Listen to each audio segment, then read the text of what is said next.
Assalamualaikum warahmatullahi wabarakatuh. Halo pemirsa cerita inspiratif dimanapun Anda berada. Salam sejahtera untuk kita semuanya. Semoga kita semua dalam keadaan sehat dan tetap dalam lindungannya.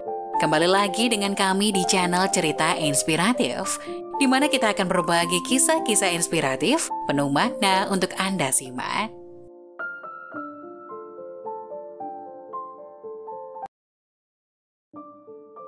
Astagfirullah, tendang ibu saat sholat. Lelaki ini berdiri dengan satu kaki hingga akhir hayatnya. Dan kami wasiatkan atau perintahkan kepada manusia agar berbuat baik kepada kedua ibu bapaknya. Ibunya mengandungnya dengan letih dan payah dan menyapinya dalam 2 tahun. Bersyukurlah kepadaku dan kepada 2 orang ibu bapakmu, hanya kepadakulah kembalimu. Quran Surat Luqman ayat 14. Demikian, melalui firman-Nya telah Allah perintahkan kepada manusia untuk berbuat baik terhadap kedua orang tuanya, terutama ibu. Sebab ia telah mengandung, diiringi rasa letih dan payah selama 9 bulan lamanya. Hingga tiba masa persalinan di mana seorang ibu berjuang merintih, mempertaruhkan nyawa untuk melahirkan buah hati ke dunia. Menyadari besarnya pengorbanan dan jasa kasih ibu yang tak ternilai harganya itu, maka tidaklah patut bila kita sampai hati untuk berbuat durhaka kepadanya. Orang-orang yang tega melukai dan berbuat zalim terhadap ibunya adalah orang yang tidak bersyukur dan buta akan jasa-jasa ibu yang telah mengandungnya selama ini. Maka tak pelak bila mana Allah kemudian menimpakan azab yang pedih bagi orang-orang yang demikian.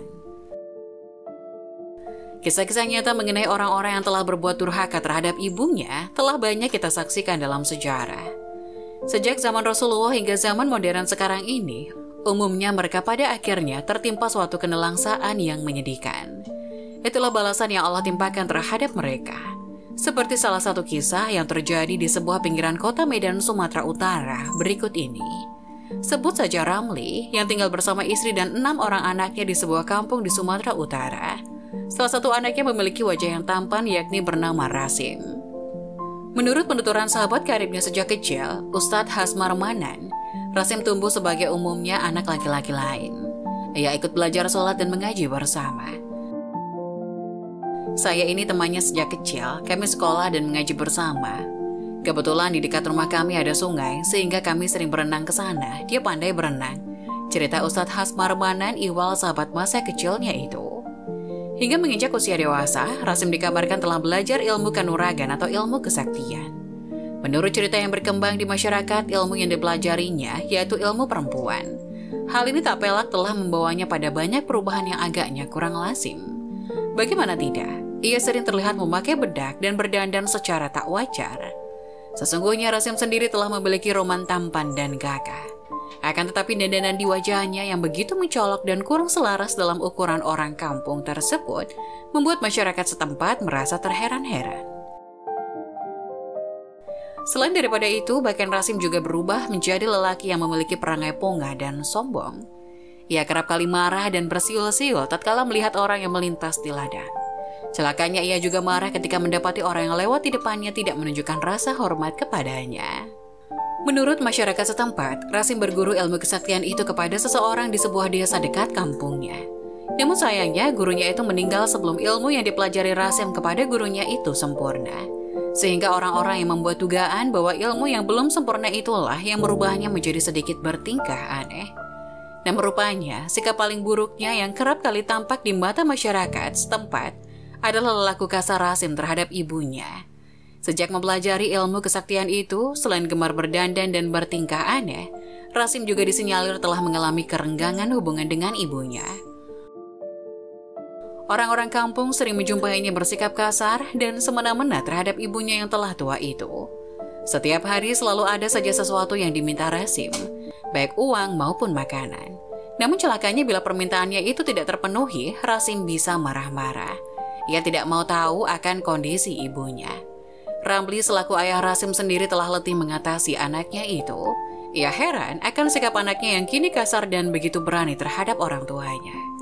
Tidak sekali dua kali ia menasihati anaknya itu supaya tidak berbuat kasar lagi terhadap ibu dan saudara-saudaranya. Dan rupanya petua itu tak sedikit pun digubrisnya. Malah Rasim semakin keras dan tak mau peduli. Bahkan ia mulai berani melawan ayahnya. Puncak kebejatan lelaki Rasim adalah tatkala ia nekat menendang ibunya yang sedang sholat. Entah apa yang melatar belakanginya, namun menurut penuturan salah seorang warga, saat itu Rasim baru saja pulang dari suatu tempat. Karena lapar, ia pun berjalan ke dapur untuk mencari sesuatu. Namun ia tak dapati suatu makanan apapun di dapur. Dengan diselingi rasa kesal dan marah, Rasim kemudian bergegas mencari ibunya hingga kemudian ia dapati wanita itu sedang sholat. Tanpa pikir panjang karena rasa kesal yang membuncah, lelaki itu pun tega menendang ibunya dari belakang. Perempuan itu lantas tak berdaya, ia tersungkur dan merintih kesakitan. Setelah puas melihat ibunya meringis, lelaki durhaka itu pun lalu pergi tanpa sedikit pun merasa bersalah atas apa yang telah dilakukannya. Namun ada juga pendapat lain yang mengatakan bahwa kekejaman Rasim menendang ibunya disebabkan karena permintaannya yang tidak dipenuhi. Ada beberapa kali ia bersikap kasar terhadap ibunya. Bahkan pernah dilihat oleh mata adiknya sendiri. Mbaknya lagi sholat ditunjang, adiknya lihat kadang-kadang kalau minta duit atau keinginannya tidak dipenuhi dia marah, ujar Ustadz Hasmar Manan.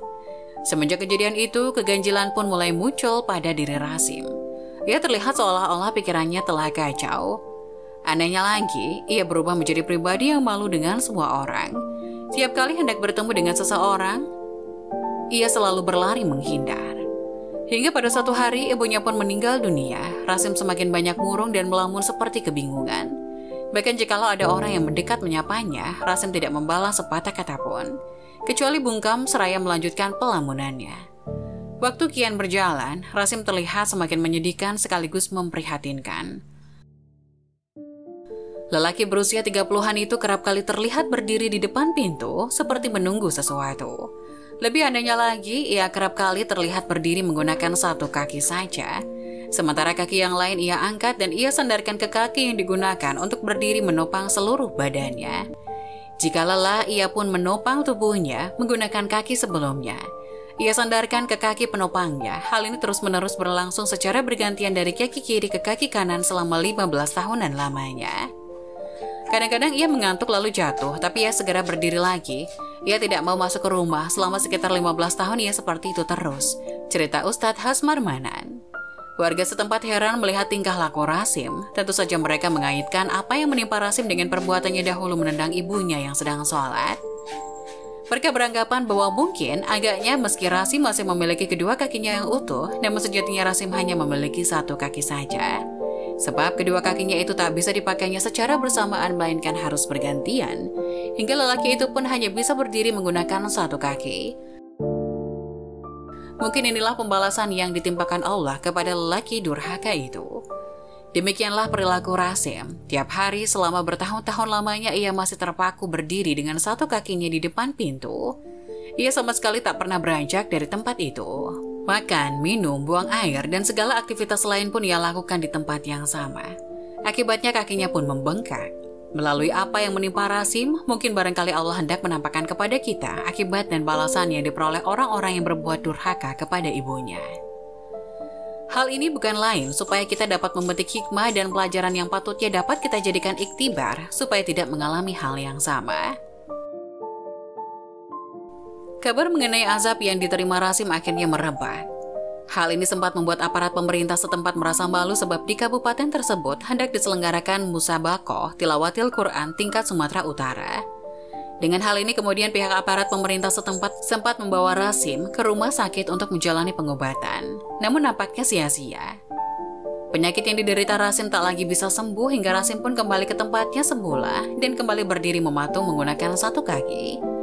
Demikian yang Rasim lakukan selama 15 tahun lamanya hingga akhir hayatnya. Semoga penjelasan ini dapat memberikan hikmah dan manfaat untuk penonton semuanya.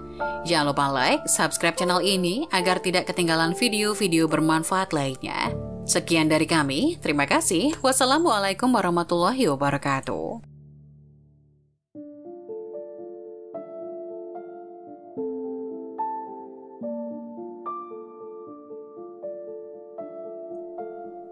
Astagfirullah, inilah wanita yang rajin sholat tapi ditolak Allah, ternyata akibat lakukan hal ini. Salah satu keistimewaan untuk wanita dari Allah Subhanahu wa Ta'ala adalah diperbolehkannya mereka untuk meninggalkan sholat, namun tentu saja hal ini bisa dilakukan pada saat menstruasi saja. Selebihnya, sholat adalah ibadah wajib yang harus dijalankan dan berdosa jika ditinggalkan. Meski diberikan keistimewaan, ternyata Allah Subhanahu wa Ta'ala memberikan ancaman akan menolak sholat bagi wanita. Beberapa di antaranya mereka tetap khusus karena merasa telah menjalankan kewajibannya kepada Allah, padahal Allah tidak menerima sholatnya. Bahkan para wanita tersebut akan mendapatkan murka dari Allah. Mengapa Allah demikian marah sehingga murka dan menolak ibadah mereka? Hal ini berlaku bagi wanita yang sudah menikah, dan dengan demikian Anda pasti tahu penyebab marah dan murkanya Allah Subhanahu wa Ta'ala kepada wanita sehingga menolak sholat mereka. Barangnya seorang suami bisa membuat sholat istri tidak diterima Allah.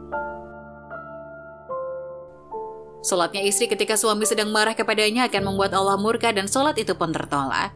Diriwayatkan dari Ibnu Abbas radhiyallahu anhu, Rasulullah shallallahu alaihi wasallam bersabda, ada 3 manusia yang sholat mereka tidaklah naik melebihi kepala mereka walau sejengkal, yakni seorang yang mengimani sebuah kaum tapi kaum itu membencinya, seorang istri yang tidak sementara suaminya sedang marah padanya, dan 2 orang bersaudara yang saling memutuskan silaturahim. Hadis riwayat Ibnu Majah. Oleh sebab itu, seorang istri haruslah pandai menjaga perasaan suami, jangan sampai suami bersedih bahkan marah terhadapnya. Jika hal ini terjadi, maka ia harus segera meminta maaf pada suaminya agar kemarahan tersebut tidak berubah menjadi murka Allah. Sebagai seorang istri sudah sepatutnya patuh kepada suaminya dalam hal kebaikan. Tingginya kedudukan suami dalam rumah tangga bahkan digambarkan oleh Rasulullah SAW. Tidaklah pantas bagi seorang manusia untuk sujud kepada manusia yang lain seandainya pantas atau boleh bagi seseorang untuk sujud kepada seseorang yang lainnya. Niscaya aku perintahkan istri untuk sujud kepada suaminya karena besarnya hak suami terhadapnya. Hadis riwayat Ahmad. Ketika hubungan suami istri sedang dilanda konflik atau permasalahan, keduanya harus segera menyelesaikan permasalahan tersebut dengan bijaksana. Jangan pernah membiarkan permasalahan tersebut berlarut-larut. Ingatlah akan kewajiban satu sama lain dan jangan sungkan meminta maaf apabila berbuat sebuah kesalahan. Demikianlah mengenai ciri wanita yang sholatnya tidak diterima oleh Allah Subhanahu wa Ta'ala.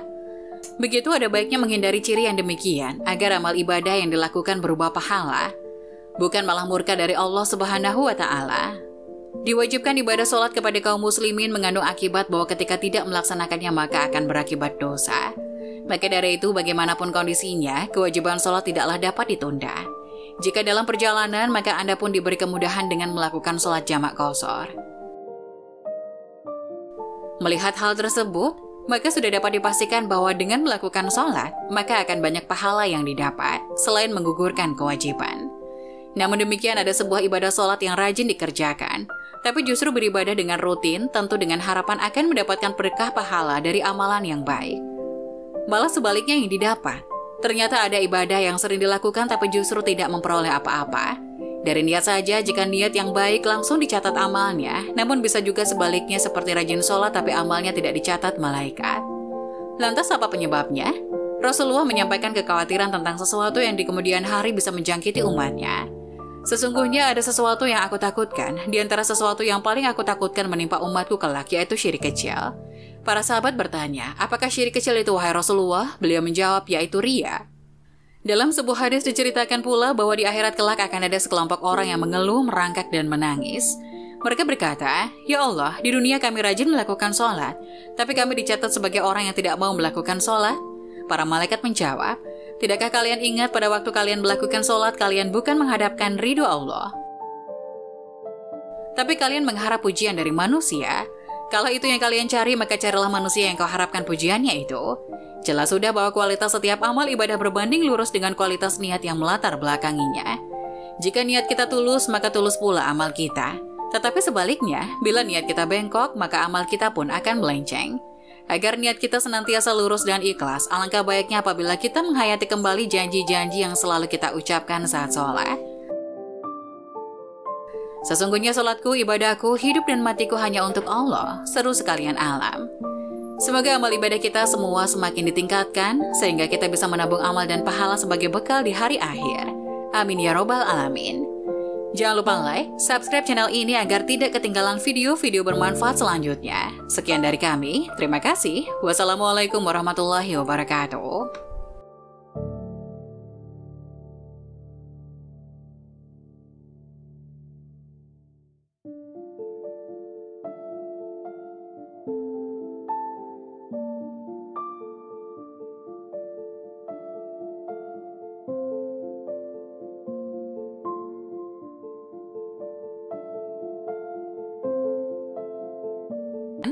Jangan lupa tulis pendapat kalian di kolom komentar ya.